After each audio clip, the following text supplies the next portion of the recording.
கல் எங்க மச்சான்? இல்ல ஃபர்ஸ்ட் சொம்பு மட்டும் வாங்கி குச்சு ஜீப் இருக்குதுல கைஸ் பாருங்க, இப்போ கல் தான் குடிக்க வந்திருக்கோம்.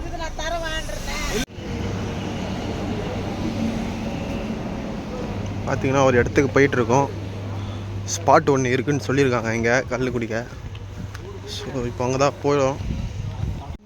கம்முன்னு வாடா. இப்போ வந்து ஒருத்த தூக்கிட்டு போகிற யாராவது ஒரு ஆளை வாங்கிக்கிறோம். எவ்வளோ ஒரு குடம்? 1400 அவங்களே ஃபோட்டோ காட்டுவா அங்கே உட்காந்து குச்சதை பாருங்கள் ஃப்ரெண்ட்ஸ், கல் வாங்கிட்டோம். பார்த்தீங்கன்னா 1200 கொடுத்து வாங்கியிருக்கோம் ஒரு குடம். சைடிஷ் பாருங்கள், மீன் எல்லாம் இருக்குது. சேஸ் பச்சான் போட்டுனுக்கிறான். பாருங்கள் இடமே எவ்வளோ சூப்பராக இருக்குன்னு.